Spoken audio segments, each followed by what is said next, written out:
সম্মানিত ভাই ও বোনেরা, আজকের ভিডিওতে আমরা জানব কারবালার প্রতিশোধ নেয়া প্রতিবাদী কণ্ঠস্বর মুক্তার সাকাফির সম্বন্ধে। কে এই বীর যোদ্ধা যে আমাদের প্রিয় ইমাম হুসাইন রাদিয়াল্লাহু তাআলা আনহুর হত্যার বদলা নিয়েছিলেন? তার পরিচয় ও কার্যকলাপ সম্পর্কে জানতে পারলে আপনিও হতভম্ব হয়ে যাবেন।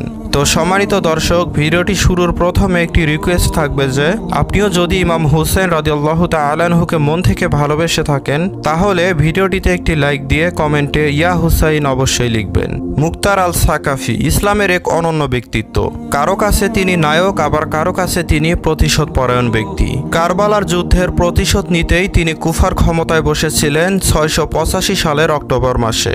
মাত্র 18 মাসের ক্ষমতায় সীমার ও ওবায়দুল্লাহ সহ কারবালার হত্যাকাণ্ডে জড়িত প্রায় সকলকেই তিনি হত্যা করেছিলেন। মুসলিমদের কাছে মুক্তার এক অনন্য জনপ্রিয় ও সম্মানিত ব্যক্তির নাম। তো আজকের পর্বে আমরা নজর দিতে চাই মুক্তার আল সাকাফির দিকে। রাসূলুল্লাহ সাল্লাল্লাহু আলাইহি সাল্লাম যে বছর মক্কা থেকে মদিনায় হিজরত করেন সেই 622 সালে তায়েফে জন্মগ্রহণ করেন মুক্তার আল সাকাফি। রাসূলুল্লাহ সাল্লাল্লাহু আলাইহি সাল্লামের মৃত্যুর সময় মুক্তার আল সাকাফি 10 বছরের বালক ছিলেন। ইসলামের জয় যখন চারিদিকে ছড়িয়ে পড়ছিল সে সময় দ্বিতীয় খলিফা ওমর রাদিয়াল্লাহু তাআলা আনহু ইরাকের রণক্ষেত্রে পাঠায় মুক্তারের পিতা আবু উবাইদকে। 634 সালে সেই যুদ্ধেই তিনি নিহত হন। মাত্র 12 বছর বয়সেই ইসলামের জন্য পিতাহারা হন মুক্তার আল সাকাফি। এরপর ইরাক মুসলমানদের দখলে চলে আসে আর কুফায় থেকে যান কিশোর মুক্তার। চাচা সাদ ইবনে মাসুদের নিকট তিনি ধীরে ধীরে বড় হতে থাকেন। 680 সালে যখন কারবালার হত্যাকাণ্ড ঘটে তখন মুক্তারের বয়স ছিল 58 বছর। তার মাত্র 6 মাস আগে ইয়াজিদ যখন ক্ষমতা গ্রহণ করেন তখন মুক্তার কুফাতেই ছিলেন।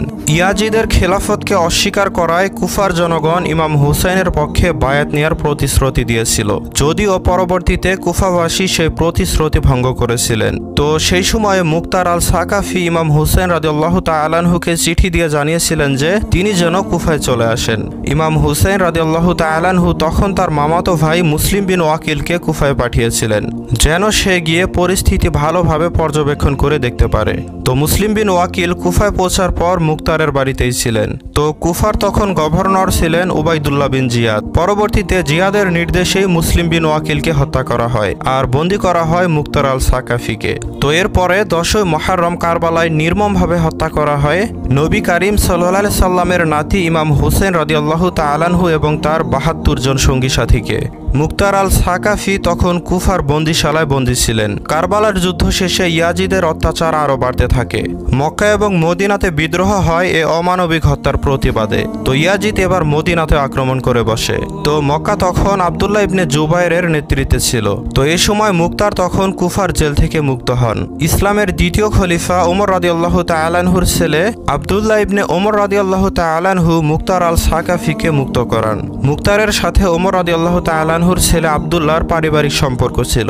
আব্দুল্লাহ রাদিয়াল্লাহু তাআলা আনহুর স্ত্রী সুফিয়া হলেন মুক্তারের ছোট বোন। তো এরপর মক্কাতে ফিরে আসেন মুক্তার আল সাকাফি। ইবনে জুবাইর রাদিয়াল্লাহু তাআলা আনহুর সাথে তার সখ্যতা বাড়তে থাকে। প্রথমে দ্বিমত থাকলেও পরে ইবনে জুবাইর তাকে খেলাফতের উচ্চ পদ প্রদান করেন। ইয়াজিদের মৃত্যুর 5 মাসের মাথায় কুফায় ফিরে কারবালার হত্যাকাণ্ডের প্রতিশোধ নেয়ার পক্ষে জনমত গড়তে থাকেন মুক্তার আল সাকাফি। সেখানে আগে থেকে হরকাতুল তাওয়াবিন বা তাওবাকারীদের আন্দোলন নামের একটি বিপ্লবী নেতৃত্ব দিচ্ছিলেন সুলাইমান ইবনে সুরাত নামের এক সাহাবী, যারা কারবালার ঘটনায় রাসূলুল্লাহ সাল্লাল্লাহু আলাইহি সাল্লামের বংশের এমন নির্মম হত্যাকাণ্ডের জন্য নিজেদেরকেই দায়ী মনে করতেন। মুক্তার তাদের এই আন্দোলনকে নিজেদের পক্ষে জনমত গঠনের কাজে ব্যবহার করেন। কুফা নগরীতে জনপ্রিয় হয়ে উঠতে থাকেন মুক্তার আল সাকাফি। অতঃপর পরিস্থিতি দ্রুত পরিবর্তন হতে শুরু করে। আব্দুল্লাহ ইবনে ইয়াজিদকে গভর্নর করে কুফায় পাঠান ইবনে জুবাইর। তো সে ক্ষমতায় বসেই মুক্তারের বিপ্লবী কর্মকাণ্ডে ভীত হয়ে তাকে পুনরায় গ্রেপ্তার করেন আব্দুল্লাহ ইবনে ইয়াজিদ। তো শর্ত সাপেক্ষে তাকে আবারও জেল থেকে বের করে আনেন আব্দুল্লাহ ইবনে ওমর রাদিয়াল্লাহু তাআলা আনহু। এরপর আব্দুল্লাহ ইবনে মুতিকে কুফায় নতুন গভর্নর করলে তাকে হটিয়ে কুফার ক্ষমতার পুরো নিয়ন্ত্রণ নিয়ে নেন মুক্তার আল সাকাফি। 685 সালের অক্টোবরে কুফার ক্ষমতা দখল করেন মুক্তার আল সাকাফি। কারবালায় ইমাম হুসাইন রাদিয়াল্লাহু তাআলা আনহু এবং তার সঙ্গী সাথীদের হত্যার প্রতিশোধ নেয়ার প্রতিশ্রুতি দিয়েই তিনি ক্ষমতায় বসেন। ক্ষমতায় বসার 1 বছরের মধ্যেই কারবালার হত্যাকাণ্ডের প্রধান কুশলী উবাইদুল্লাহ উবাইদুল্লাহ ইবনে জিয়াদ এবং ইমাম হুসেন রাদিয়াল্লাহু তাআলা আনহুর গলায় ছুরি চালানো সীমার সহ অসংখ্য মানুষকে হত্যা করেন মুক্তার আল সাকাফি। কাকতালীয়ভাবে কারবালার হত্যাকাণ্ডের ঠিক 6 বছর পর একই দিনে কারবালার প্রান্তরেই হত্যা করা হয় উবাইদুল্লাহ বিন জিয়াদকে। আর এরপরে মুসলমানদের মধ্যে তুমুল জনপ্রিয় হয়ে ওঠেন মুক্তার আল সাকাফি। তার এই জনপ্রিয়তাকে কাজে লাগিয়ে আলীয় খেলাফত নামে এক নতুন খেলাফতের ঘোষণা দেন মুক্তার। ইমাম হুসাইনের সৎ ভাই খলিফা হযরত আলী রাদিয়াল্লাহু তাআলা আনহুর পুত্র মুহাম্মদ ইবনে হানাফিয়া মুক্তার আল সাকাফিকে ইমাম মাহাদি বলে ঘোষণা দিয়ে বসেন। তো এরপরে মুসলমানদের মধ্যে নতুন করে বিতর্কের সৃষ্টি হয়। ইয়াজিদের মৃত্যুর পর মুক্তারের সাথে ইবনে জুবাইরের যে সখ্যতা তৈরি হয়েছিল ধীরে ধীরে তা কমতে শুরু করে এবং এক সময় এই সম্পর্ক ধীরে ধীরে শত্রুতায় রূপ নেয়। মুক্তারের প্রতি বিশ্বাস হারাতে শুরু করেন ইবনে জুবাইর। তো শেষ পর্যন্ত মুক্তারকে নিয়ন্ত্রণ করতে মাসাবকে কুফায় প্রেরণ করতে বাধ্য হন জুবাইর। মাসাব বাহিনীর বেশিরভাগই ছিল সেই মুক্তারের শাস্তি থেকে বাঁচতে চাওয়া কুফা থেকে পালিয়ে আসা অভিজাত বংশের লোকজন। শেষ পর্যন্ত 4 মাস অবরোধ থাকার পর 600 সালের 3রা এপ্রিল 19 জন সঙ্গী সহ মাসাবের বাহিনীর নিকট প্রাণ হারায় মুক্তার আল সাকাফি। মাত্র 18 মাস ক্ষমতায় থাকার পর কুফায় নিহত হন ইসলামের এই বিপ্লবী নেতা। সে সময় মাত্র 19 জন ছাড়া তার বাকি 6000 সৈন্য মুক্তারের পক্ষে যুদ্ধ করতে অস্বীকৃতি জানিয়েছিলেন। তো পরবর্তীতে মাসাবের বাহিনী আত্মসমর্পণকারী সেই 6000 সৈনিকের সবাইকে হত্যা করেছিলেন। ইতিহাসে এটি একটি বর্বরচিত হত্যাকাণ্ড হিসেবে বিবেচিত হয়। কারবালা হত্যাকাণ্ডের প্রতিশোধের এই সাকাফি ধারণা সুদূর প্রসারী প্রভাব ফেলে মুসলমানদের মনে। বিশেষ করে শিয়া মুসলমানদের কাছে খুবই গুরুত্বপূর্ণ ব্যক্তি হয়ে ওঠেন মুক্তার সাকাফি।